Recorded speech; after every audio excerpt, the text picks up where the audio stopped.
नमस्कार, आप देख रहे हैं साचिया सच की आवाज। आज एक ऐसे नेता से रूबरू करा रहे हैं जिनका होना सत्ता के लिए जितना मायने रखता है उतना ही विपक्ष के लिए मायने रखता है, उतना इस प्रदेश के लिए मायने रखता है। वो सत्ता में रहते हैं तब भी जरूरी होते हैं, सत्ता में नहीं होते हैं तब भी जरूरी होते हैं। कभी लोक दल से दल और जनता दल से बसपा होते हुए आज अपनी जनता पार्टी के राष्ट्रीय अध्यक्ष के पद पर है। एक समय था कि जब मान्यवर कांसी राम जी यहाँ अपने आंदोलन की पृष्ठभूमि बना रहे थे तो उसके सारथी बने, उसके अगुवा बने और उस आंदोलन को लेकर के सत्ता तक पहुंचे। आज हम उनकी उस पूरी यात्रा पर एक संक्षिप्त नजर डालेंगे और लगातार वो झंझावातों में जूझते रहते हैं, तमाम हमले होते हैं।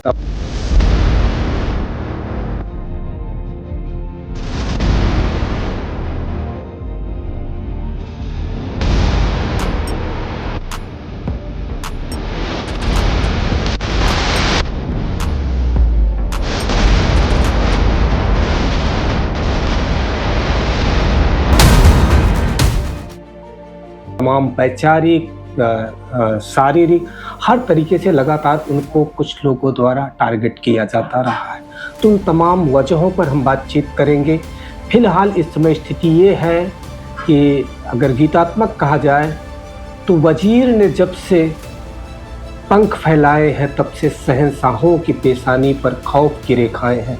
जब से अपनी जनता पार्टी को लेकर के सामाजिक न्याय की लड़ाई वो आगे बढ़ा रहे हैं तब से सत्ता के खेमे में भी और विपक्ष के खेमे में भी बड़ी हलचल देखी जा रही है।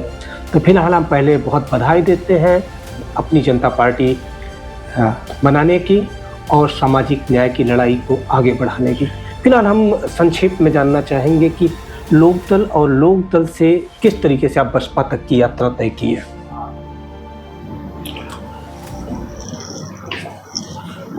जैसा कि इलाहाबाद विश्वविद्यालय छात्र राजनीति से मैंने अपने राजनीतिक पारी की शुरुआत की थी जी। और विश्वविद्यालय छोड़ने के ठीक बाद जी। मैं युवा लोकदल का प्रदेश कार्यकारिणी मेंबर हुआ जी। और 1980 में और 80 के अंत में मैं युवा लोकदल का प्रदेश महासचिव बना। जी। 85 तक मैं युवा लोकदल का प्रदेश महासचिव था। जी। उसके बाद नेताजी श्री मुलायम सिंह यादव जी लोकदल के जब प्रदेश अध्यक्ष हुए जी। तो मैं उनके साथ प्रदेश महासचिव भी बना। जी। 89 में जनता दल फॉर्मेशन के बाद यूं कहिए कि जनता दल गठन की प्रक्रिया में ही शुरुआती दौर में कुछ मतभेद हुआ वैचारिकी पार्टी के भीतर या अध्यक्ष जी के साथ? पार्टी के भीतर जी। वैचारिकी मतभेद ये हुआ कि पार्टी के अंदर ही दो पक्ष था। एक पक्ष था इस बात का पक्षधर था कि जनता दल के गठन में बीजेपी को बाहर रखा जाए। एक पक्ष इस मत का था कि जनता दल के गठन में बीजेपी को भी शामिल किया जाए। जी। जो बीजेपी को शामिल करने के पक्ष में थे चौधरी देवीलाल जी थे, तत्कालीन लोकदल के कार्यवाहक राष्ट्रीय अध्यक्ष, और बीजेपी को माइनस करके जनता दल बनाने के पक्षधर थे श्री हेमवती नंदन बहुगुणा जी, जो उस समय लोकदल के राष्ट्रीय अध्यक्ष थे। माननीय मुलायम सिंह यादव जी लोकदल के प्रदेश अध्यक्ष थे। प्रदेश अध्यक्ष की हैसियत से इन्होंने भी श्री बहुगुणा जी के पक्ष में अपनी राय दी और यहाँ तक कि पूरी यूनिट की बैठक हुई लोकदल प्रदेश की, जिसमें बहुगुणा जी के मत के साथ पूरी प्रदेश इकाई खड़ी हुई और साथ ही साथ उसी बैठक में ये निर्णय भी दिया गया कि आगे सर्वाधिकार मुलायम सिंह को सौंपा जाता है। जी। बहरहाल परिस्थितियां कुछ आई और गई। श्री मुलायम सिंह यादव जी अचानक चौधरी देवीलाल के पक्ष में चले गए उसी दौरान उसी दौरान जी। और उस पर कुछ अंदरूनी मलाल पार्टी के बड़े नेताओं को भी था, यार जाना ही था तो सबसे राय मसला कर जाना चाहिए था। अगर उनको अच्छित कर दिया गया तो सबसे एक बात जाने की पहले बात करना चाहिए था। इसी पर मैंने भी उनसे अनुरोध किया था, यह जाने का निर्णय लेना ही था तो सबको बात करके करना चाहिए था। उन लोगों को मलाल है, समाजवादी सोच के हैं, उनसे बात करनी चाहिए आपको, क्योंकि राजनीति के केंद्र बिंदु उस समय मुलायम सिंह यादव थे जी। और ज्यादातर पिछड़े वर्ग के नेता मुलायम सिंह यादव के साथ खड़े भी थे। तुमने कहा भाई जो भी बैकवर्ड क्लास के लीडर्स हैं, जब आपके लिए काम कर रहे हैं तो आपकी भी जिम्मेदारी है कि उनके भी मान सम्मान को ध्यान रखते हुए उनसे समय समय में बात करना चाहिए। बहरहाल मैं नेताजी का भी उसमें बहुत प्यारा था, लेकिन उस बेचारकी में कहीं न कहीं मैं भी इस बात का विरोधी था कि अगर भाजपा को लेकर बनाना ही था तो प्रदेश कार्यकारिणी में जो पहले निर्णय हुआ था कि बीजेपी को माइनस करके जनता बनाया जाए, उस पर रायशुमारी होनी चाहिए थी। वहां से मैं भी अलग हुआ। यद्यपि नेता ने बहुत प्रयास किया, वार्ता मन पर एक विभाजक रेखा वहां से आ गई। हाँ जी, प्रयास किया कई बार वार्ता के लिए। उसमें तत्कालीन नेता थे श्री आर डी पाल जी, कई बार उनको भेजा मेरे पास। यहाँ तक कि बातचीत का सिलसिला जारी रहे, इस प्रयास के क्रम में ही चुनावी नजदीक आ गया। सिंबल फॉर्म भी मेरे पास ये भी भेजा गया, लेकिन चूंकि मैं वैचारिक तौर पर निर्णय ले चुका था वहां से मैं उनसे अलग हुआ 89 में। और जहां तक मैं समझ पाता हूं कि यही पहले स्थिति थी जब पिछड़ी जाति के नेता ताकतवर हुए थे और पहला विभाजन यहाँ से शुरू होता है उनका। और उसके बाद फिर मैं लोकदल का प्रदेश का मुख्य महासचिव था। बीपी सिंह जी तत्कालीन प्रधानमंत्री जब मंडल आयोग की सिफारिशों को लागू किए तो पूरे देश में बड़े पैमाने पर आरक्षण विरोध हुआ। मैंने डट करके उस समय आरक्षण समर्थकों की लॉबी को तैयार किया। यहाँ तक कि इलाहाबाद में मैंने उस आंदोलन का नेतृत्व भी किया और इतनी मजबूती के साथ नेतृत्व किया कि आरक्षण विरोधियों को शिकस्त खानी पड़ी। हर दृष्टिकोण से जैसे भी अवस्था पड़ी उनको जवाब दिया गया। नतीजा हुआ कि आरक्षण विरोध धीमा हुआ और यूं कहिए कि बाद में खत्म भी हुआ। बहरहाल क्योंकि ये सब आंदोलन तो मैं उस समय किया जब लोकदल में ही था लेकिन बीपी सिंह जी मंडल आयोग सिफारिश लागू करने के बाद जब प्रधानमंत्री पद से हट गए तो उस समय मैं लोकदल का विलय करवाया था बीपी सिंह के नेतृत्व में जनता दल में। उसके बाद में जनता दल का प्रदेश महासचिव था। 95 तक मैं जनता दल का भी प्रदेश महासचिव था और इत्तेफाक है ये परिस्थितियां ऐसी आती गई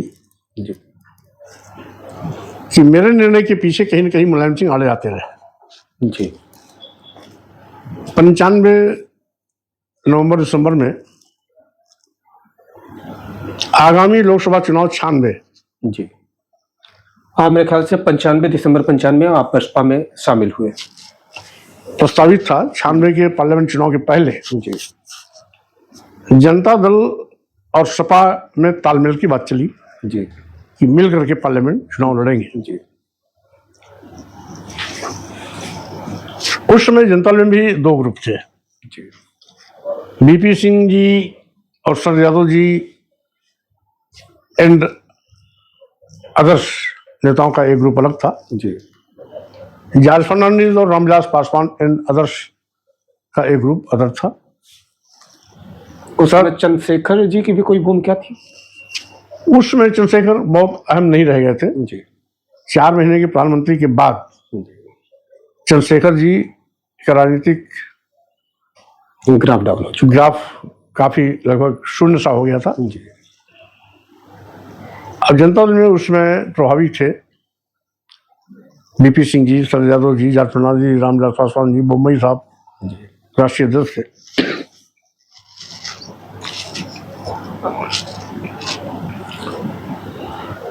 ऐसी हालत में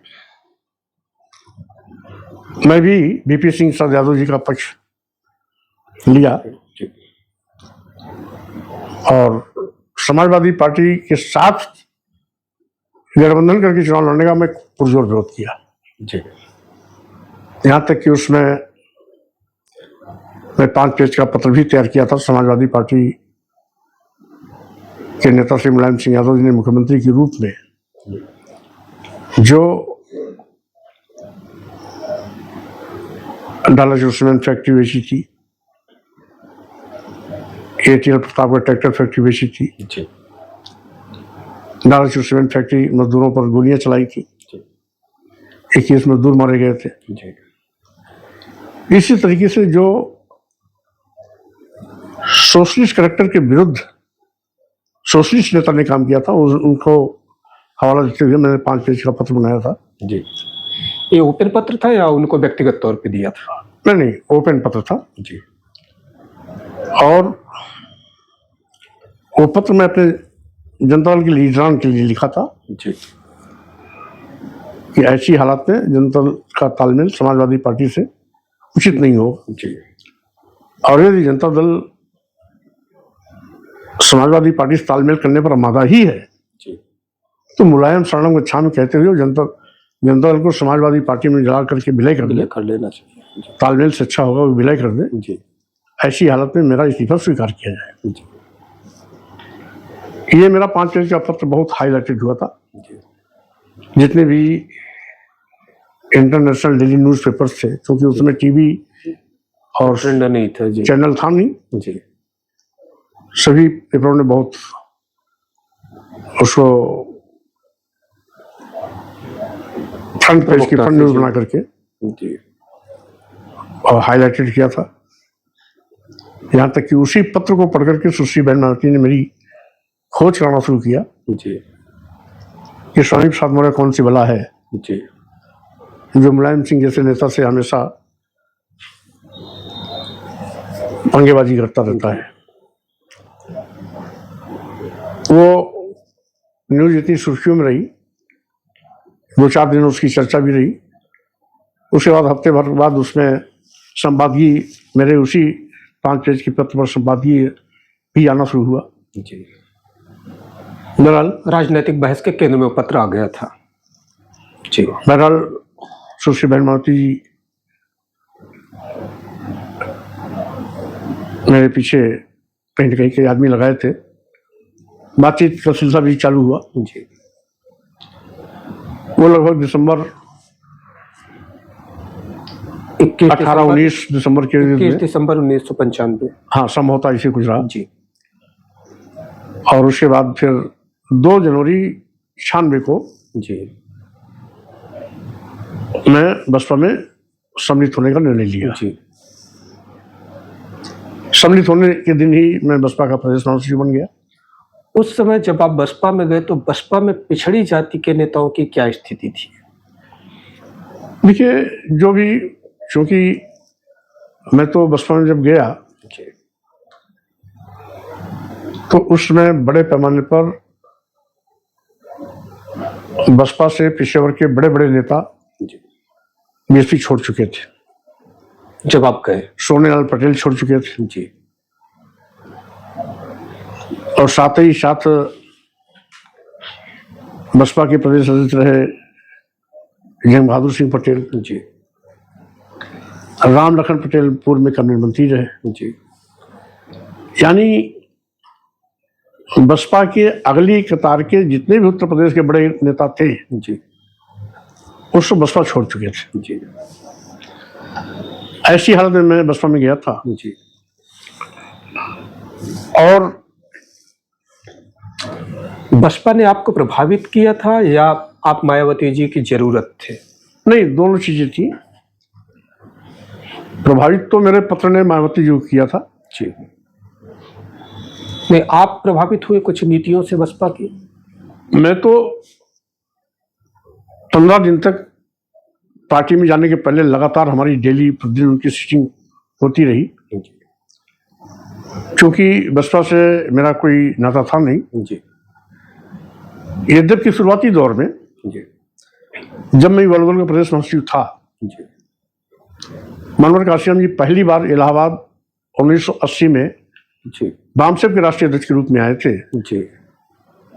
तो मैं, ये शायद वही यात्रा जो बिहार से बलिया होते हुए इलाहाबाद साइकिल यात्रा हुई थी। नहीं, वो पर्टिकुलर इलाहाबाद आए थे। अच्छा। जी। मैं श्री गुरुप्रसाद मदन एडवोकेट के साथ जी। उनको रिसीव करने गया था। हमारे 2 आदमी रिसीव करने गए थे। जी। और पहली बैठक रेलवे विभाग में अकाउंट अफसर से श्री आर.डी. राम जी, जी। उनके घर पे हुई थी। पहली बैठक में 8-9 लोग जी। हम लोग शामिल थे। जी। और उसके बाद 84 तक जितने भी कार्यक्रम कांशीराम साहब के इलाहाबाद में होते थे, जी। वामसेप के नेशनल प्रेसिडेंट के रूप में या DS4 के राष्ट्रीय अध्यक्ष के रूप में, जी। सारे कार्यक्रम के आयोजन में मेरी अहम भूमिका होती थी। जी।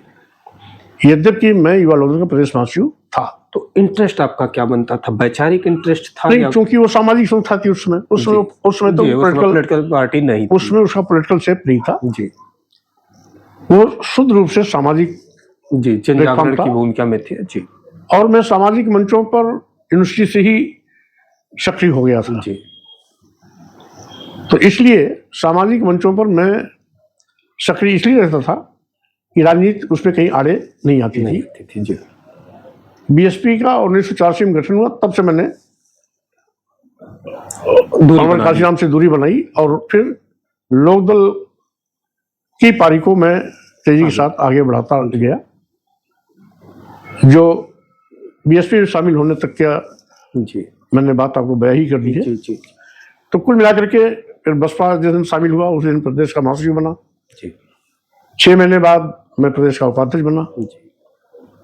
फिर अवसर आया, पार्टी का प्रदेश अध्यक्ष भी बना। जी। पार्टी का राष्ट्रीय महासचिव भी बना। जी। और इत्तेफाक से अक्टूबर 96 में विधानसभा के चुनाव हुआ तो पहली बार में ही विधायक बनने के बाद सरकार का गठन हुआ, कैबिनेट में मंत्री बना। जी। और उसके बाद जब भी वह सरकार बनी तब तक मुझे कैबिनेट मंत्री बनने का मौका मिलता रहा। सरकार नहीं रही तो मैं विधानमंडल का नेता बनता रहा। जी। 3 मौके ऐसे भी आए जब मैं पार्टी की ओर से नेता विरोधी दल जी के हैसियत में भी जिम्मेदारी संभालने को मिली। तो इस तरीके से इतना सब कुछ रहा, बसपा में इतना सम्मान मिला, बसपा से एक बड़ी पहचान मिली, फिर मोह भंग क्यों हुआ? देखिए, जैसा कि मैंने आपको बताया, मैं किसी भी प्लेटफॉर्म पर रहा हूं और किसी भी पार्टी में रहा हूं, वैचारिकी मेरी थाती रही। जी। विचारधारा पर जब भी कभी किसी ने चोट किया जी मैं उसका पलटवार किया। जी। मैं अपने बड़े से बड़े पद, बड़ी से बड़ी कुर्सी जी विचारधारा के लिए छोड़ा। जी। एक बार नहीं, कई बार छोड़ा। जी हुआ यूं कि बहुजन समाज पार्टी का गठन ही हुआ था जिनके पास कुछ नहीं है ऐसे लोगों को राजनीति की मुख्य धारा में लाने के लिए जी यानी हैव्स नॉट, जी जो समाज के अंतिम पायदान का व्यक्ति है, जी उसके लिए बसपा गठन हुआ था। बिल्कुल। एक समय दिखा भी कि परिधि और शुरुआती दौर में बसपा से जो विधायक चुने गए जी उसमें कोई हल चलाने वाला हरवाहा, जी कोई पंचर बनाने वाला साइकिल का मिस्त्री, जी कोई ट्रैक्टर का मिस्त्री, जी यानी कोई खेत में काम करने वाला मजदूर, जी कोई हल जोतने वाला किसान। जी। और ऐसे लोग मेरे विधायक ख्याल से ये स्थिति जब तक कांशीराम जी की बसपा रही तब तक ऐसे लोग आते रहे, लेकिन जब मायावती जी की बसपा हुई तब भी क्या स्थिति ऐसी रही? ये सही है कि मानवर काशीराम जी के रहते तक जी सुश्री बहन मायावती जी को भी मानवर काशीराम जी के अनुसार अनुशासन में रहना पड़ता था। जी 2007 तक मायावती जी मानवर काशीराम के बताए रास्ते पर चलती रही और जो बहुजन का मिशन था यानी बाबा साहब डॉक्टर अम्बेडकर जी का मिशन और मानवर काशीराम की सोशल इंजीनियरिंग जी ही बीएसपी का आधार था। जी मानवर काशीराम ने एक स्लोगन दिया था, जिसकी जितनी संख्या भारी उसकी उतनी हिस्सेदारी। जी उसकी उतनी हिस्सेदारी। जी लेकिन मानवर काशीराम जी के निर्माण प्राप्त करने के बाद जी सुश्री बहन मायावती ने जो अपनी पूरी राजनीतिक जिंदगी की सबसे बड़ी भूल की, जी उन्होंने मानवर काशीराम के दिए गए फार्मूले को पूरी तरह ही से बदलने का काम किया। जी जिसकी जितनी संख्या भारी के स्थान पर, जिसकी जितनी संख्या भारी उसकी उतनी हिस्सेदारी के स्थान पर जी सुश्री बहन मायावती जी ने नया नारा इजाद किया, जिसकी जितनी तैयारी उसकी उतनी हिस्से। उसकी उतनी हिस्सेदारी। जी तो स्वाभाविक रूप से तैयारी तो पूरी की पूरी उस समाज की थी जिसके खिलाफ आप खड़े हुए थे। तो तैयारी में तो बहुजन समाज कहीं था नहीं। जी भाई बहुजन समाज का वोटर था दलित आदिवासी पिछड़ा, जी तो तैयारी के फॉर्मूले में तो दलित आदिवासी पिछड़ा कहीं आता ही नहीं। बताता ही नहीं। जी नतीजा हुआ कि जो बाबा साहब का मूवमेंट था, मिशन था, मानवर काशीराम जी की सोशल इंजीनियरिंग का फार्मूला था, जी जिसकी जितनी संख्या वाली उसकी हिस्सेदारी का जो फार्मूला था, जी उसको सीधे सीधे सुश्री बहन मायावती ने पलट दिया। जी और वहीं से बीएसपी की उल्टी गिनती की शुरुआत हुई। जी और इसी दरमियान जब मैंने देखा कि तैयारी में बड़े बड़े थलीशाह लोगों को नंबर लगने लगा, सालों साल से बसपा के नाम पर काम करने वाले कार्यकर्ता विकसित होने लगे। जी यहां तक कि कार्यकर्ताओं के त्याग, समर्पण और मिशन के प्रति उनका जो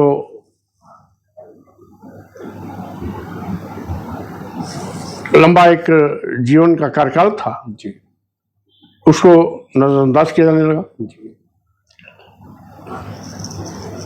बाहर से आने वाले थलीशाह और कार्यकर्ता को एक तराजू पर तोलने की कोशिश की जाने लगी। जी नतीजा हुआ बसपा कार्यकर्ता दूध की मक्खी की तरह दरकिनार दिनों दिन बाहर होता गया। जी और उसमें इसी पैसे वाले लोगों जी का वर्चस्व जी इतना बढ़ गया जी कि कार्यकर्ता, बेसिक कार्यकर्ता हमारा मायूस हुआ, घर बैठना शुरू हुआ।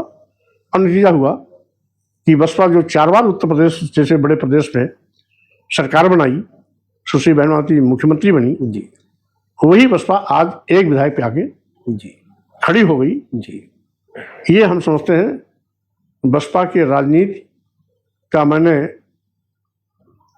वो पराकाष्ठा भी देखी जी जब उसकी सत्ता के हनक जी से उत्तर प्रदेश में एक भूचाल आता था। जी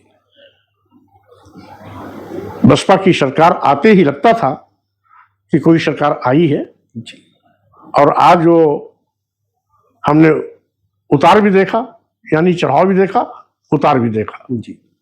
अच्छा, इस और आज बीच में हाँ मैं जहाँ नोटिस कर पाता हूँ, मेरा एनालिसिस जो मुझे लगता है आप उसके साक्षी रहे हैं कि जब मायावती जी आई राजनीति में तो एक उनका जो पूरा क्राइटेरिया था जो कांशीराम जी के साथ चलता रहा, बहुत लोकतांत्रिक डेमोक्रेटिक था, लोगों के साथ बहुत सहज था।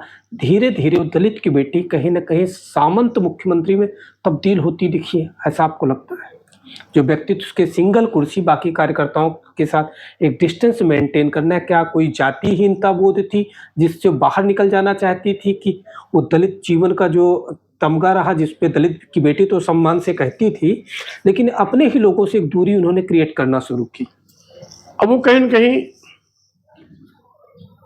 जैसा कि मैंने कहा कि सुश्री बहन मायावती ने जैसे जैसे बाबा साहब डॉक्टर अम्बेडकर के मिशन से और मानव काशीराम के सामाजिक परिवर्तन आंदोलन से दूरी बनाई, वैसे वैसे बसपा का ग्राफ दिनों दिन घटता चला गया। और यही कारण है कि आज बसपा मात्र एक विधायक के लिए तरसती नजर आती है। जी बचा खुचा ग्राफ लगातार उसका गिरता ही जा रहा है। बसपा है जी कि अब खड़ी होने लायक भी नई पार्टी बन पा रही है। लेकिन इसी दौर में जब बसपा का पूरी तरह से पतन हुआ और आप बसपा से निकले, तब तक जो पिछड़ी जात के तमाम नेता हैं जिनसे आपको लेकर मेरी बातचीत हुई, आपके सिद्धांतों की मिसाल दिया करते थे कि स्वामी प्रसाद मौर्य कैसे नेता है हमारी पिछड़ी जाति जो अपने सिद्धांतों पर अडिग रहते हैं। लेकिन जब आप बीजेपी की तरफ गए, पहली बार आप जिस संघ के खिलाफ आपने मुलायम सिंह को छोड़ा, जिस संघ के खिलाफ आप लगातार लड़ते रहे, उस संघी मानसिकता की पार्टी के साथ आप भी जुड़े और मंत्री बने। पहली बार एक क्वेश्चन मार्क आपकी राजनीति पर पिछड़ी जाति के नेताओं ने या समाज ने लगाया, उसको आप कैसे देखिए? और आज भी जब आप वहां से बाहर हैं तो आप पर लगातार उन्हीं लोगों द्वारा हमले किए जा रहे हैं। इसमें कोई दो राय नहीं कि भाजपा में जाने की मेरी राजनीतिक भूल थी जी, लेकिन इसके बावजूद भाजपा में जाने के बाद भी जी मैं अपने आइडियोलॉजी पर काम किया। जी और आपको याद होगा कि भाजपा में मुझे श्रम एवं सेवायोजन मंत्रालय मिला। जी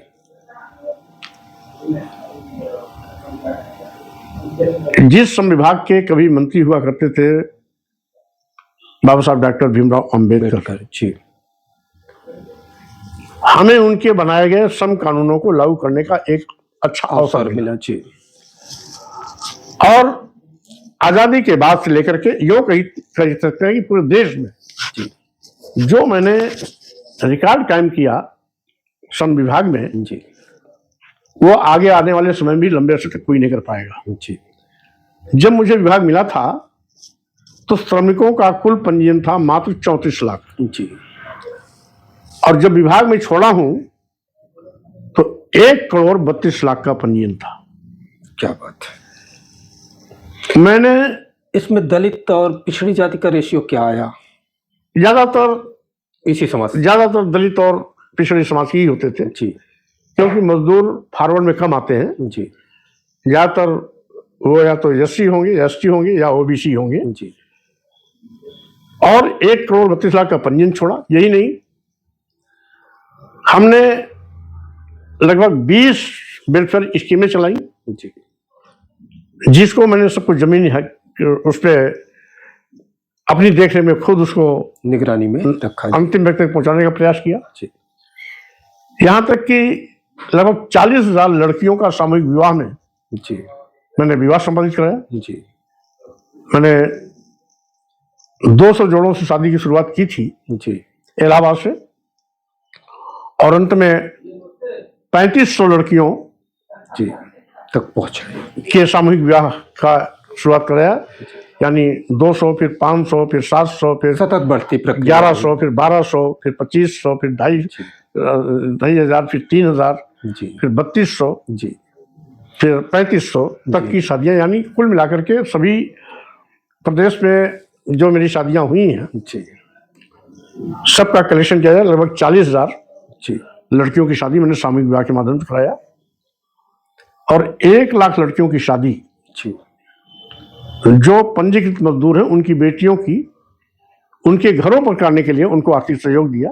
जी 55,000 रुपया प्रति बेटी। जी ये एक ऐसी उपलब्धि है जो पूरे देश के लिए नजीर बनी थी। नजीर बनी, और लोगों ने बदले में आपको असीम प्यार भी दिया। आप किसी भी तरफ गए, हाँ। लेकिन स्वामी प्रसाद मौर्य का प्यार कहीं से कम नहीं हुआ। निजी तौर पे लोग सब अपनी संवेदना, उनके रिश्ते आपके साथ जुड़े।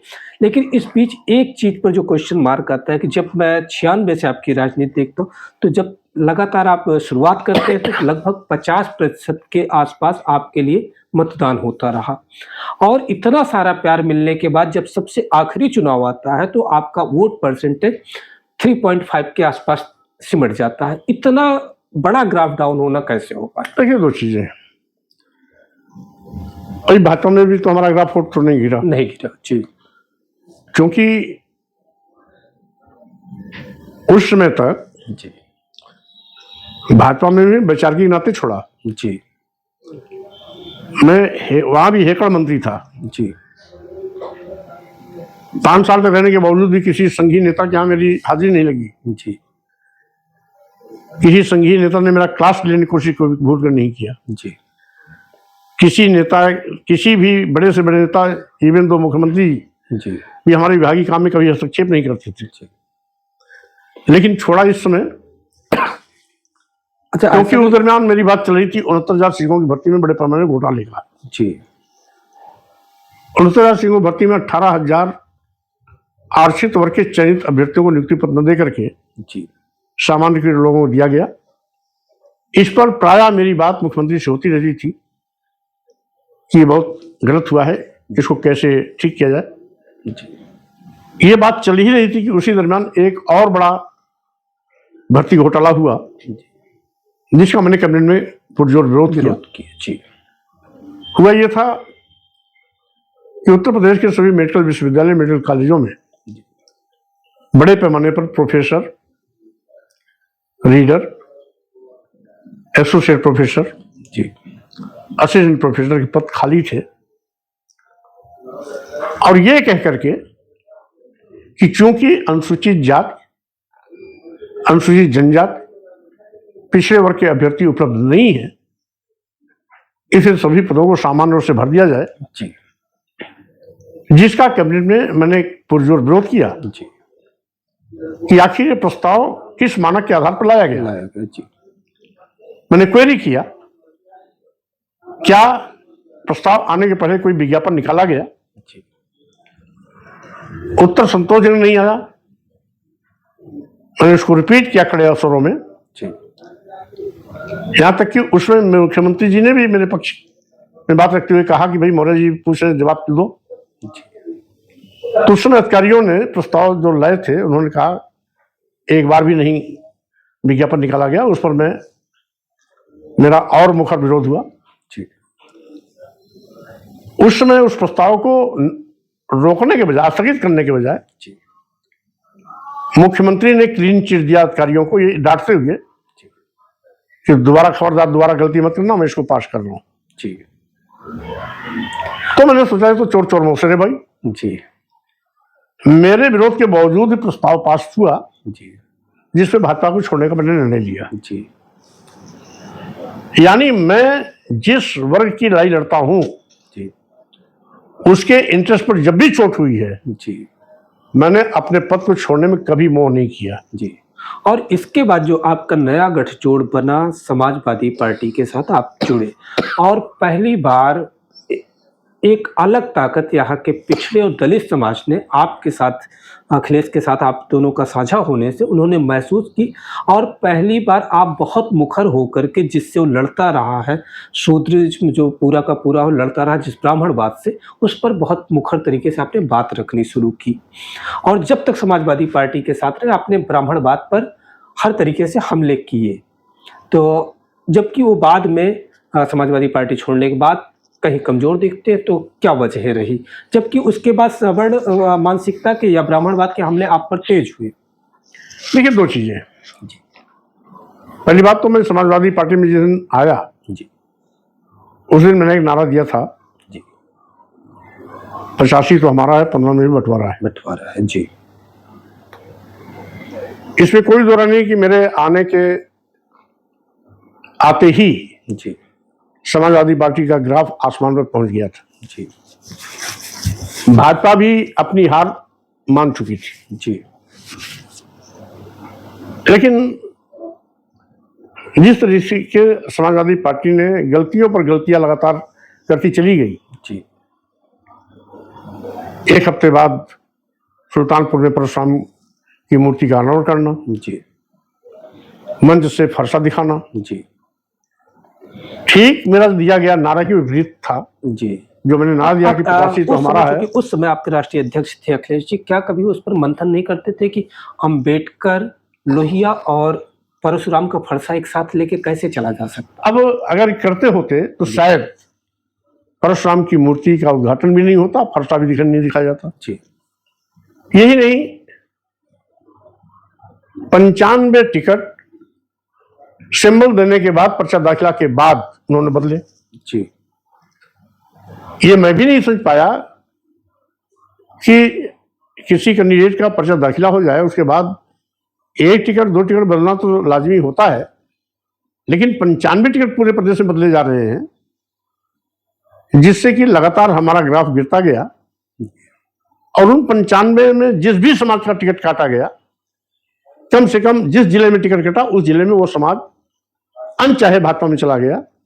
यानी जो भाजपा हार मान चुकी थी, जी, वो भाजपा धीरे धीरे ऊपर उठती गई। जिस समाजवादी पार्टी ग्राफ आसमान पर था, वो धीरे धीरे नीचे आने लगी। तो क्या Akhilesh Yadav politically confuse person है? इसमें मैं व्यक्तिगत आरोप नहीं लगाता, लेकिन जहां तक बात रही नेता और नेतृत्व की क्षमता, जी, उसका अभाव है। जी, और ये कह लीजिए कि उनकी अपनी कोई आइडियोलॉजी नहीं है। जी, श्री मुलायम सिंह यादव जी की कमाई जी, ही उनकी राजनीति का आधार है, उनका अपना कुछ नहीं है। अगर अपना थोड़ा भी कुछ इस्तेमाल किए होते जी, तो आज वो मुख्यमंत्री होते जी, और भाजपा विपक्ष में होती। जी, लेकिन अपनी गलतियों से जी, भाजपा को फिर आने के सत्ता में आने का मौका दिया। रही बात आपने जो जिक्र किया,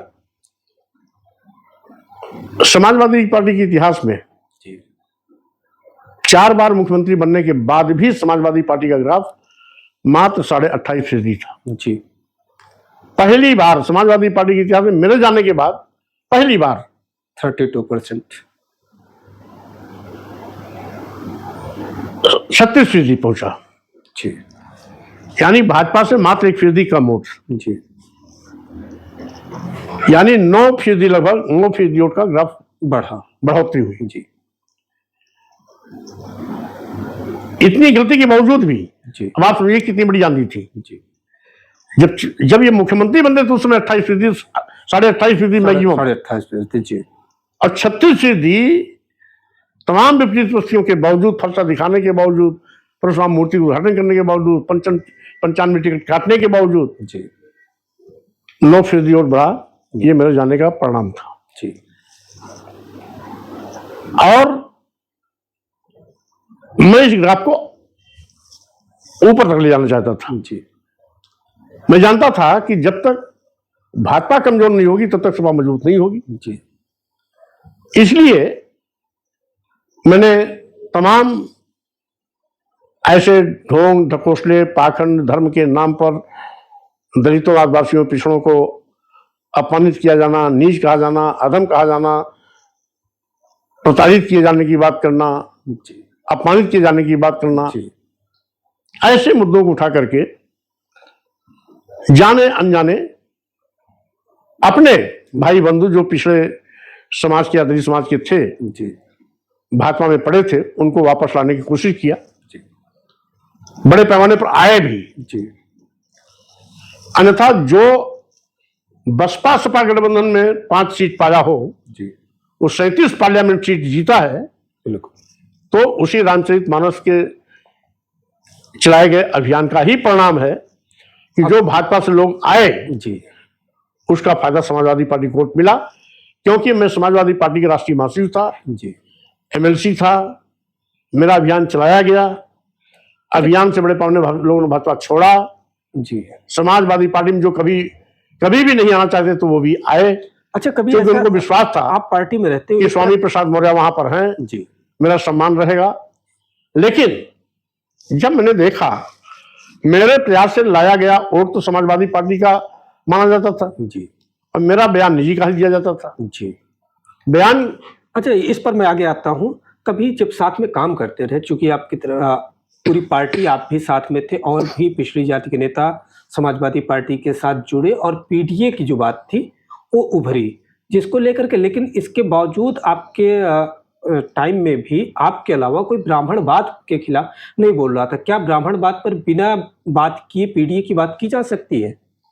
देखिए, पीडीए तो जो एबीसी आज तक नहीं पीडीए नहीं, वो तो जो व्यक्ति इतना कंफ्यूज है कि पीडीए की परिभाषा आज तक नहीं जानता हो। जी।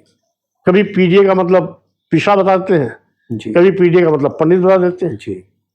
कभी डी का मतलब दलित बताते हैं, जी। कभी डी का मतलब मीटिंगों में डिम्पल बता देते हैं, कभी ए का मतलब अगड़ा बता देते हैं, तो कभी ए का मतलब आधी आबादी बता देते हैं, तो कभी ए का मतलब अल्पसंख्यक बता देते हैं। तो आइडियोलॉजी मस्खरी के तरीके से चलाई जा रही है। अगर सही मायने में जी। आप पत्रकार के हैसियत से जी। मूल्यांकन करेंगे जी। तो आप खुद हंसेंगे जी। और अखिलेश यादव के नेतृत्व पर तरस भी आएगा कि इतने बड़े पद पर रहने वाला व्यक्ति जो मुख्यमंत्री रह चुका हो, एक पार्टी का राष्ट्रीय अध्यक्ष हो, मुलायम सिंह जैसे बड़े नेता का विरासत को आगे बढ़ा रहा हो, वो इतना इम्मेच्योर कैसे हो सकता है? स्वाभाविक रूप से इसमें कोई दो राय नहीं कि उनकी हर राजनीति में और हर क्रियाकलाप में कहीं ना कहीं मशखरापन दिखाई पड़ता है, जो उनके नेतृत्व की सबसे बड़ी कमजोरी है। हाँ, फिलहाल उस चैप्टर से निकल करके अब आप आगे अपनी जनता पार्टी को लेकर के आप आगे बढ़ रहे हैं। अपनी जनता पार्टी किन मूल मंतव्यों के साथ आगे बढ़ रही है? देखिए, हमारा सीधा सीधा एक आइडियोलॉजी है, वो अपनी नहीं है, इस देश के सामाजिक परिवर्तन के महापुरुषों की है। समय समय पर हमारे देश के संतों, गुरुओं, महापुरुषों ने, सामाजिक परिवर्तन के रणबांकुरों ने जो समतामूलक समाज बनाने की एक सोच पैदा की थी, समतामूलक समाज बनाने का समय समय पर आंदोलन किया था, अपने अपने तरीके से लोगों को झकझोरा भी था, सम्मान स्वाभिमान के साथ खड़ा भी किया था। जात पात, छुआछूत, ऊंच नीच जैसे भयंकर कैंसर रूपी बीमारी को खत्म करने के लिए स्वस्थ समाज बनाने की दिशा में ताजिंदगी लोगों ने संघर्ष किया। वही मेरा आइडियोलॉजी है, कोई नया नहीं है। सामाजिक परिवर्तन के महानायक ज्योतिबा फुले जी, छत्रपति साहू जी महाराज, सावित्रीबाई फुले जी, फातिमा शेख जी, संविधान निर्माता बाबा साहब डॉक्टर भीमराव अंबेडकर जी, पेरियार रामास्वामी नायकर, नारायण गुरु, संत गाड़गे, पेरियार लाल सिंह यादव जी, बिल्कुल हम समझ सकते हैं। रामसु वर्मा जी, न्याय की लड़ाई लड़ने वाले शहीद बाबू जगदेव कुशवाहा जी, सामाजिक परिवर्तन के महानायक मानव काशीराम जी, इनकी जो विचारधारा थी, ये जो जितने भी बड़े रेवोल्यूशनरी नाम आप सब ले रहे हैं, और मैं लगातार बतौर पत्रकार या बतौर लेखक जब उत्तर प्रदेश और तमाम प्रदेशों में घूमा, तो मैं ये देख पाता हूँ कि ये इनको बिहार, कहीं चाहे वो कर्पूरी ठाकुर हो, चाहे बाबू जगदेव प्रसाद कुशवाहा हो, या जो भी नाम है, ज्योतिबा फुले का नाम है, सावित्रीबाई फुले का नाम है, इस तरह के जो हमारे बहुजन समाज के नायक रहे उनको बड़ा सम्मान मिलता है।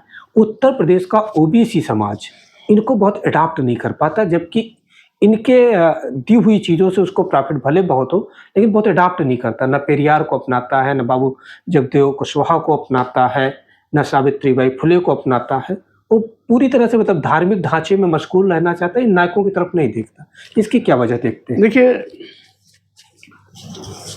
आप ये तो बिल्कुल नहीं कह सकते कि एडाप्ट नहीं करता है। जी, एडाप्ट करवाने वाला चाहिए, एडाप्ट करता है। जी, और एडाप्ट करवाने वाले थे मानव काशियान जी, जी, तो 4 बार यहाँ पर बहुजन मूवमेंट का सरकार बनाए, जी, कैसे संभव हुआ? बिल्कुल। एडाप्ट नहीं होता तो समाजवादी पार्टी, जिसने कभी लेकिन सपने में सत्ता नहीं तक सोचा था, पहुंचने के लिए अगर ये हम कहें, जिसने कभी सपने में नहीं सोचा था, जी, 37 सांसद कैसे पहुंचते? जी, नारा मेरा ही दिया हुआ था, जी, संविधान बचाओ भाजपा हटाओ। जी, यद्यपि मैं उसमें सपा में था, भले हमको बाद में सपा छोड़ने की परिस्थितियां पैदा हुई, छोड़ी भी, जी, लेकिन ये उस समय जागरण अगर नहीं हुआ होता, जी, रामचरित मानस के ऐसे मुद्दे जो दलित आदिवासी पिछड़ों के अपमान और महिलाओं के अपमान में थे, जी, अगर उन्होंने नहीं उठाए होते जी, तो भाजपा से ऐसे लोगों का मोह कैसे भंग होता, समाजवादी पार्टी में कैसे आते, संविधान बचाने के नाम पर कैसे खड़े होते। आज जो 37 सीटें आई हैं, जी, वो इसी जनजागरण का नतीजा था। आज भी हमें पूरा विश्वास है जी, कि हम इस अभियान को अगर घर जन जन ले जाने में कामयाब होंगे, जी। तो इसी विचारधारा पर हम सरकार में भी आएंगे और लोगों को सम्मान स्वाभिमान के साथ खड़ा करने में भी कामयाब होंगे। जैसे ही आपने अपनी जनता पार्टी बनाई और लगातार प्रदेश में यात्राएं की, जो आपको जन समर्थन मिला, उसको देखते ही बिना चुनावी राजनीति में गए आप तीसरी बड़ी ध्रुवी बनते दिख रहे हैं इस उत्तर प्रदेश की राजनीति में, और इसकी एक हलचल भी है। इसके बाद कुछ और पार्टियों ने आप के साथ, जो बड़ी पार्टियां हैं, चाहे आपकी बसपा हो या समाजवादी पार्टी, जहां रहे आप, उन्होंने आपसे पुनः कोई संपर्क करने की कोशिश नहीं की कि आपके साथ अलायंस हो या आपका विलय अपने साथ करा लिया जाए, जबकि आप एक बड़ी ताकत के तौर पर नोटिस हो रहे हैं। बहरहाल अभी इस तरह की न किसी और पार्टी की तरफ से कोई पहल किया गया, न मेरी ओर से कोई पहल किया गया। मैं अभी कुल मिलाकर के पूरे प्रदेश में अपनी जनता पार्टी का संगठनात्मक सांचा ढांचा तैयार कर रहा हूं। 403 विधानसभाओं की हमारी तैयारी चल रही है। हाँ, इतना जरूर है कि एजेंडा मेरे पास बहुत बड़ा है, क्योंकि बीजेपी से इस देश को खतरा है, संविधान को खतरा है, लोकतंत्र को खतरा है। इसलिए चूंकि बीजेपी आज सभी जनहित के मुद्दों पर पूरी तरह से फ्लॉप रही है, सरकार की गलत नीतियों से देश का करोड़ों नौजवान बेरोजगार हो गया, बेतहाशा गरीबी बढ़ी है, यहां तक कि 140 करोड़ की आबादी में 80 करोड़ लोगों की जिंदगी 5 किलो 10 किलो चावल पे आके ठहर गई है। महंगाई आसमान पर है, आम लोगों का जीवन दूभर हो गया है। वादा करने के बावजूद भी किसानों को लाभकारी मूल्य नहीं दिया गया। जाना चाह रहा था, अभी 80 करोड़ का मामला आपने उठा दिया, और जब आपके देश का 80 करोड़ व्यक्ति कटोरा लेकर के सरकार के सामने खड़ा है, तब आपकी सरकार अपनी जीडीपी बढ़ने का महिमा मंडन करती है, तो कैसा लगता है आपको? देखिए, बीजेपी कितना भी महिमा मंडन करे, लेकिन आज जनता उसको नकारना शुरू कर दी है, क्योंकि इसने हर जगह वादा खिलाफी की। वादा करने के बावजूद भी किसानों को लाभकारी मूल्य नहीं दिया। किसान पिछले 4 साल से एक ही मांग कर रहा है कि किसानों के उत्पाद का न्यूनतम समर्थन मूल्य घोषित किया जाए, सरकार ने आज तक नहीं किया। आज छुट्टा जानवर किसान की हरी भरी फसल की चर चौपट कर रहा है, रात में उसको ताकने की जरूरत पड़ती है, छुट्टा जानवर पर कोई प्रभावी अंकुश नहीं लग पाया। यहाँ तक कि किसान को समय समय पर यूरिया डाई फाई खरीदने के लिए तरह तरह के पुलिस की गालियां खानी पड़ती हैं, लाठियां खानी पड़ती हैं। कहने के लिए तो किसान अन्नदाता है जी, लेकिन अन्नदाता ही आज दर दर की ठोकरें खा रहा है। जी, सरकार की प्राथमिकता आज ग्रामीण क्षेत्र के बच्चों को निरक्षर बनाने की है। जी, यही कारण है कि 27,764 स्कूल जी, बंदी के निशाने पर थे। जी, अपनी जनता पार्टी कड़े विरोध के चलते सरकार को बैकफुट पे आना पड़ा। जी, सरकार को अपना फैसला वापस लेना पड़ा, मुख्यमंत्री घोषित करना पड़ा कि अब कोई स्कूल बंद नहीं होगा। जी, लेकिन फिर भी अभी तमाम ऐसे स्कूल हैं जिसमें ताले लगे थे, जी, अभी तक नहीं खुले। यही नहीं, आज उत्तर प्रदेश की कानून व्यवस्था शून्य हो गई है। जी, यो कहिए, मुख्यमंत्री कहते हैं जीरो टॉलरेंस।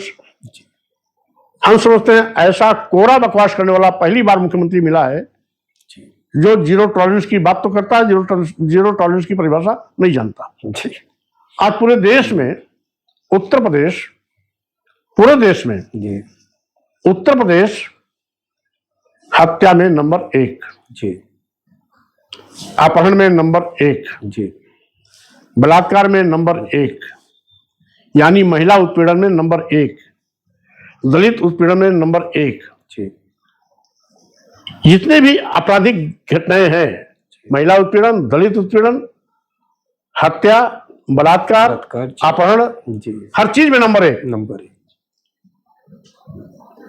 तो अब इनके जीरो टॉलरेंस का क्या मतलब है?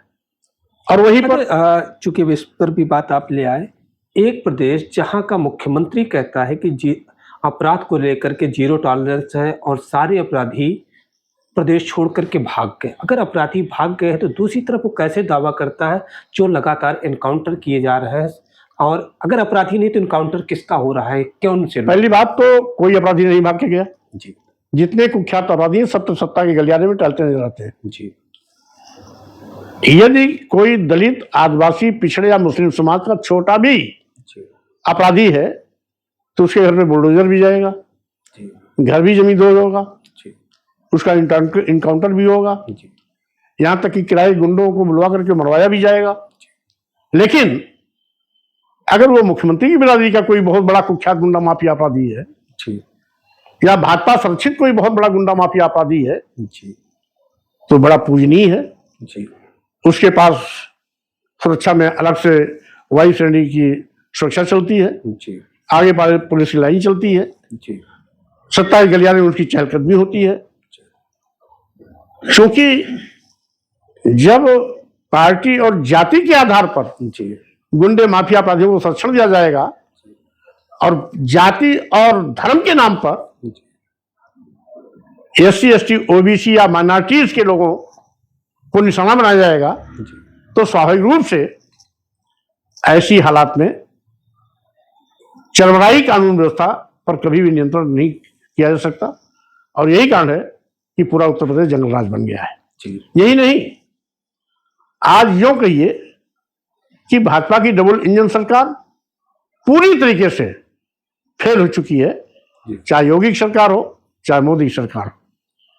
आपको याद होगा कि मोदी जी जब प्रधानमंत्री बनने के पहली बार आए थे जी, तो चाय बेचने वाले के बेटे के नाम पर उन्होंने वोट मांगा था। जी, लेकिन दुर्भाग्य है कि आज चाय बेचने वाला का बेटा देश बेच रहा है। जी, मोदी जी के प्रधानमंत्री बनने के बाद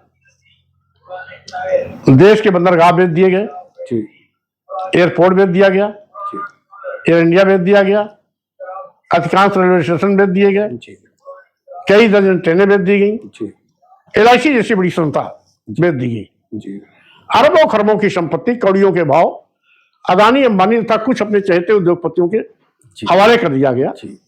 तो स्वाभाविक रूप से अगर प्रधानमंत्री लेकिन ये जनता सरकारी विभाग, संस्थान, प्रतिष्ठान जी बेच रहे हैं तो इससे बड़ा प्रमाण पत्र क्या हो सकता है ये सरकार कि लगातार देश चलाने वाले लोग जी चलाने में असमर्थ हो रहे हैं और इसीलिए जी एक एक करके विभाग को बेचा जा रहा छोटा सा है। सवाल यही लूंगा कि जब इतनी सारी चीजें बेची जा रही, इससे भी बढ़कर के मैं एक चीज देखता हूँ, जो सरकारी नौकरियां थी उन्हें भी प्राइवेट सेक्टर के हाथों में बेच दिया गया। अब संविदा पर कर्मचारी रखे जा रहे हैं। तो ये जनता अपने हितों की भी क्यों अनदेखी कर रही है? उसके पास विरोध की ताकत तो है, बाबा साहब अम्बेडकर ने दी है। नहीं, इसमें कोई दो राय नहीं जी, विरोध की ताकत है भी, और यहां पर भी विरोध को दबाए जाने की लाख कोशिश की जा रही है, जी, लेकिन फिर भी विरोध के स्वर धीरे धीरे ऊपर उठना शुरू हो गए हैं। जी, और ऐसे कई मौके आए, आधे दर्जन से ज्यादा मौके आए जब मैंने भाजपा सरकार को खुद बैकफुट पे लाया, जी, अपने निर्णय इनको बदलने के लिए मैंने मजबूर किया। चाहे लखनऊ जिले के नाम बदलने का मामला रहा हो, जी, या डॉक्टर भीमराव अंबेडकर सामाजिक पर्यटन स्थल को शादी विवाह के लिए सार्वजनिक किराए पर देने की बात का शासनादेश रहा हो, जी, या 27,764 स्कूल बंद किए जाने का मामला रहा हो। जी, ऐसे ऐसे कई ऐसे मुद्दे आए जी, जिसमें मैंने न सरकार को नंगा किया, कटघरे में खड़ा किया, बल्कि अपने निर्णय को बदलने के लिए भी उनको मजबूर किया। जी, तो स्वाभाविक रूप से लोकतंत्र में दम है, ताकत है, और इसको ध्यान में देखना चाहिए। भाजपा को बहुत हवा में तीर चलाने से बात नहीं बनने वाली है। जी, ये लोकतंत्र का ही करिश्मा है कि भारत के चारों ओर सत्ता पलट का धंधा हुआ है। जी, पाकिस्तान में सत्ता परिवर्तन हुआ, जी, लंका में सत्ता परिवर्तन हुआ, जी, अफगानिस्तान में सत्ता परिवर्तन हुआ, और अंततः नेपाल। अभी नेपाल में सत्ता परिवर्तन हुआ। यानी भारत के चारों ओर सत्ता परिवर्तन हो चुका है। जी, तो यहां भी सत्ता परिवर्तन की परिस्थितियां बन रही हैं। तो क्या लोकतंत्र को कुचला नहीं जा सकता। यहाँ डेमोक्रेटिक सत्ता परिवर्तन होगा या आक्रामक सत्ता परिवर्तन? नहीं, यहां तो होगा डेमोक्रेटिक, जी, क्योंकि जब जब यहां पर परिवर्तन की आवश्यकता आई है, जी, परिवर्तन हुआ है, जी, लोकतांत्रिक तरीके से हुआ है। जी, चाहे वो जनता पार्टी का दौर रहा हो, जी, चाहे वो जनता दल का दौर रहा हो, जी, ऐसे कई मौके आए हैं जी, जब लोकतांत्रिक तरीके से सत्ता परिवर्तन शांतिपूर्ण तरीके से हुआ है। यहां भी सत्ता परिवर्तन होगा। जी। चीजें समय लंबा हो रहा है। एक आखिरी सवाल आपसे और लूंगा। 2027 का विधानसभा चुनाव आ रहा है, तैयारियां लगभग सबकी शुरू हो गई हैं। आप कैसे देख रहे हैं, क्या मिशन होगा 2027 का? देखिए, चूंकि हमारा देश डेमोक्रेटिक कंट्री है, जी, लोकतांत्रिक तरीके से सभी को अपनी अपनी विचारधारा के लिए काम करने की छूट है। जी, हमने आपको पहले ही कहा कि अपनी जनता पार्टी सभी 403 विधानसभाओं पर तैयारी कर रही है। जी, मकसद है देश और प्रदेश के लोगों से वादा खिलाफी करने वाली भाजपा सरकार को सत्ता से बाहर का रास्ता दिखाना। जी, इसलिए 2027 में जी, उत्तर प्रदेश बचाओ भाजपा हटाओ जी, का हमारा नारा होगा।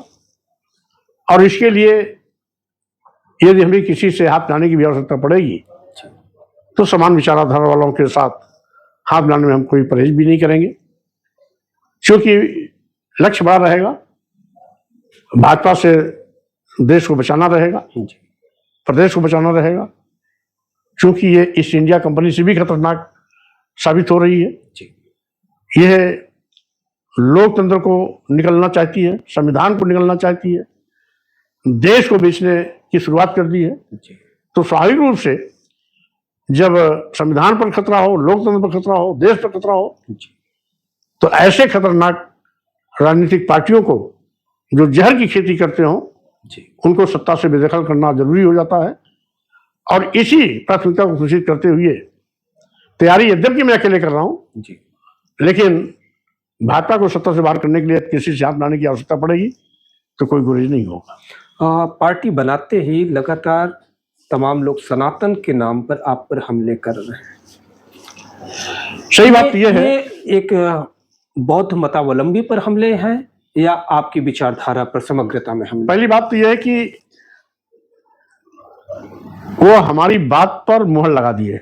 जी, मैं पहले यही कहता था जी, और आज भी कहता हूं, जी, हिंदू धर्म नाम का कोई धर्म नहीं है। जी, निश्चित। और इसकी पुष्टि माननीय सर्वोच्च न्यायालय ने भी किया, जी आरएसएस के प्रमुख मोहन भागवत ने भी किया, जी दो बार इस प्रकार का बयान दिया। जी माननीय प्रधानमंत्री नरेंद्र मोदी ने भी एक बार भारत में एक बार अमेरिका में बयान दिया। जी गडकरी जी ने भी एक प्रेस कॉन्क्लेव में बयान दिया कि हिंदू धर्म नाम का कोई धर्म नहीं बल्कि नेक जीवन जीने की शैली है। पद्धति है। जी और मैं ये पहले से कहता आ रहा हूँ, जी। हिंदू धर्म नाम का कोई धर्म नहीं है, जी ये ब्राह्मण धर्म है। जी ब्राह्मण धर्म इसलिए है कि तथाकथित हिंदू धर्म में केवल ब्राह्मण महिमा का मनन किया गया है। जी इसके अलावा सबको नीच कहा गया, जी ब्राह्मण क्षत्रिय वैश्य शूद्र। जी यानी इनकी जो मनुस्मृति है, जहां से मनुवाद निकला है, जी जहां से ब्राह्मणवाद पैदा हुआ है, जी मैं कहना चाहता हूं, मनुस्मृति में एक श्लोक है, शूद्रम तुकारे दास्यम क्रीतम अक्रीतम वा, जी दास्यैव तु जन्मना, जी दास्यैव तु जन्मना, जी ब्राह्मण तु स्वयं हुआ। जी यानी शूद्र गुलामी करने के लिए पैदा हुआ है, जी शूद्र गुलामी करने के लिए ही पैदा हुआ है, बेगारी में करे जी या कुछ छदाम लेके करे। जी ब्राह्मण स्वयंभू शक्ति है, उसे कुछ भी करने की आवश्यकता नहीं। लेकिन जिस तरह से धर्म का चल वहीं पर रहा है- आता हूं, जी अगर ये हिंदू धर्म होता जी तो ब्राह्मण जैसा महत्व क्षत्रिय को भी मिलता, जी वैश्य को भी मिलता, शूद्र को भी मिलता। जी लेकिन इन्होंने, अब देखिए, लेकिन जो मनुस्मृति में एक श्लोक आता है जहाँ इसकी बुराई करते मनु भी नजर आते हैं कि जब वो कहते हैं धर्मध्वजी सदा लुब्धा छादमिको लोक तंभका बैडाल व्रत को गेव हिंसा सर्वाभिसंध का, कि वही कहते हैं कि जो धर्म की झंडी उठा करके घूम रहा है, जो उसका प्रपंच तंत्र में लेके जा रहा है, वो उससे समझ लेना चाहिए कि बिल्ली की तरह घात लगा के बैठा है और शिकार करेगा। तो ये भी तो स्पष्टीकरण देते हैं, इसको क्यों लेकर के हमारे लोग नहीं जाते? नहीं, ब्राह्मणिज्म के खिलाफ हम- जाता है? नहीं जाता तो है, लेकिन सही मायने में आज बिहार में है क्या? है नहीं, भाई लेकिन देखिए, जो उन्होंने व्यवस्था लिखी जी आज भी चल रहा है। जी आप देखिए उसी का एक श्लोक, ये क्षत्रियों को कितना महत्व है। जी 10 वर्षम तु ब्राह्मणम जी 100 वर्षम तु क्षत्रपाह जी पिता पित्रो बीजान्या ब्राह्मण तेव पिता। जी यानी 10 साल के ब्राह्मण 100 साल के क्षत्रिय में जी पिता पुत्र का संबंध है, जी जिसमें 10 साल का ब्राह्मण 100 साल की क्षत्रिय का पिता है। पिता है। जी तो अब ये जो भेद है, जी या धर्म के नाम पर जो भी पोंगापंथी व्यवस्थाएं अन्य लिखी गई हैं, जी, तो ये तिरस्कार पाखंड का है, पोंगापंथ का है या जाति का है? नहीं, ये तिरस्कार। देखिए एक चीज और जान लीजिए, जी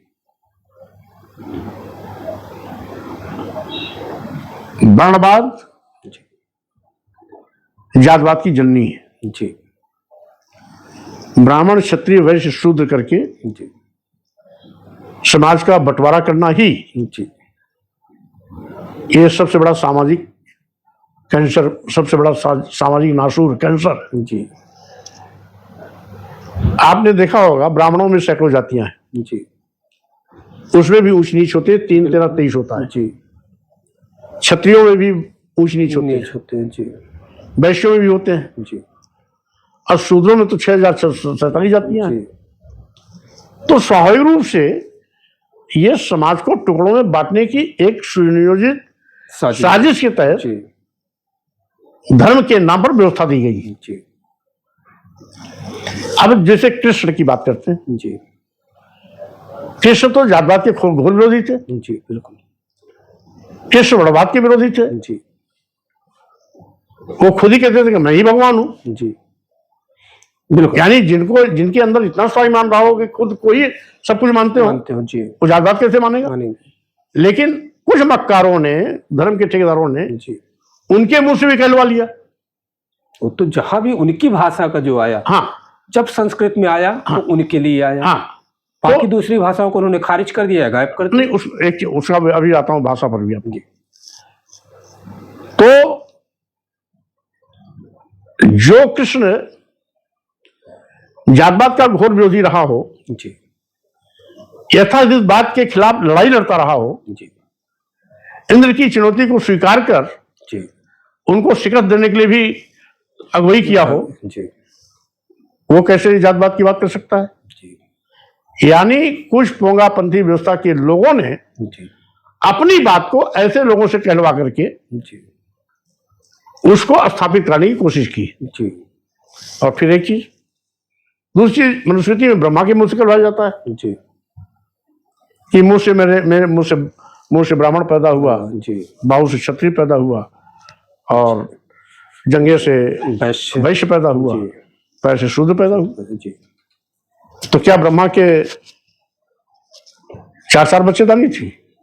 क्या ब्रह्मा के मुंह में बच्चेदानी जी। अलग से थी, हाथ में बच्चेदानी अलग से थी, अब ये तो- जंघे में बच्चेदानी अलग से ये थी, तो वैज्ञानिक पैर में बच्चेदानी अलग से जी। थी?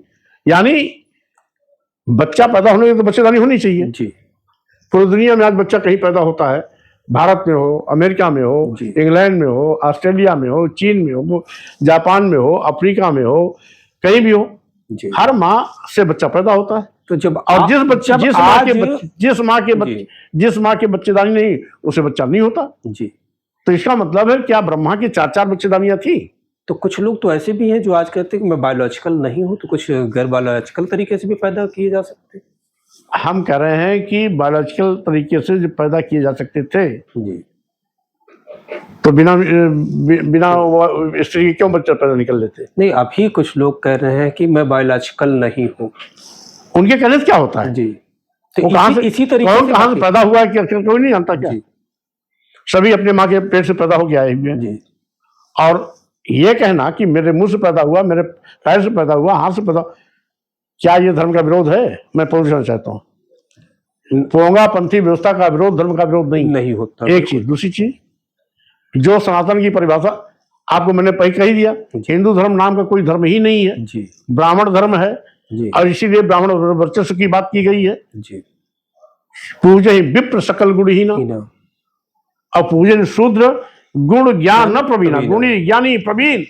शूद्र को नहीं पूजना नहीं चाहिए। पूजना। जी ढोल गमार शूद्र पशु नारी, जी सकलता न केतकारी, केतकारी। मारने पीटने बात बताना। जी तो ये ब्राह्मण व्यवस्था का महिमा मंडन करना वो धर्म नहीं है।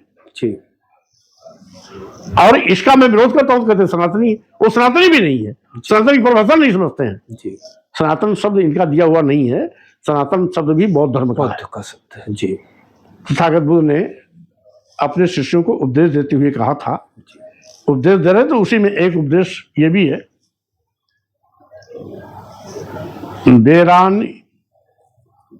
बेरानी बेरेन न संबंधित कदाचनम जी अबेरेन च जी अबेरेन च सम्मति जी एस धम्मो सनातना। जी ये बुद्ध ने कहा था। जी। तमाम धर्मों को देते हुए इसी में एक धर्म ये भी, एक उद्देश्य ये भी था, कहा यही धर्म जो मैं बोल रहा हूं यही सनातन धर्म है। धर्म है। जी यानी दुश्मनी निभाने से खत्म नहीं होती है, जी दुश्मनी खत्म करने के लिए मित्रता का हाथ बढ़ाना पड़ता है। यही सनातन जी धर्म है, ये बुद्ध ने कहा। जी इसलिए कब से सनातनी हो गए? अच्छा, यहाँ सनातन शब्द तो बौद्ध धर्म से लिया गया। इस पर बात एक क्यों- चीज। जी दूसरी चीज, पहली बात तो अब ये अपने को हिंदू न कहे सनातन कहने लगे। जी यानी मेरा आरोप जो पहले था कि ये हिंदू धर्म नाम का कोई धर्म नहीं है, इसको उन्होंने स्वीकार कर लिया कि नहीं? जी बिल्कुल स्वामी प्रसाद मौर्य जीत हुई कि नहीं? बिल्कुल हुई। और अब मैं कहता हूं जी ये सनातन भी नहीं है। जी सनातन है क्या? सनातन सूर्य है, जी सनातन हवा है, जी ऑक्सीजन है, जी समुद्र पानी है, बरसात है, जी नदी तालाब और समुद्र है। जी अब संचालित। जी आप नदी से पानी लेने के लिए आपको जात का सर्टिफिकेट नहीं देना कि हम ब्राह्मण क्षत्रिय वैश्य शूद्र चमार पारसी धोबी बंगिया हिंदू मुसलमान सिख ईसाई बौद्ध जन पारसी है, जी जो भी जाए पानी ले ले। कभी कोई नदी आपसे पूछता है क्या? ना। सूर्य की रोशनी आती है जी तो ये पूछ के थोड़ा आती है कि हम ब्राह्मण के यहाँ जाए रोशनी देंगे, किसी चमार के यहाँ नहीं जाएंगे, किसी वाल्मीकि के यहाँ नहीं जाएंगे, जी हम केवल हिंदू के यहाँ जाएंगे, हम मुसलमान के यहाँ नहीं जाएंगे। जी ये है सनातन। भाई सूर्य की रोशनी आती है तो सबके यहाँ जाती है, शिवकाश के यहाँ भी जाएगी, आदिवासी के यहाँ भी जाएगी, शंकराचार्य के यहाँ भी जाएगी, और हमारे वाल्मीकि के यहाँ भी जाएगी।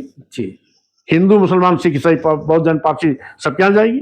वो तो कभी धर्म नहीं पूछती है, वो जात नहीं पूछती है, वो देश नहीं पूछती है।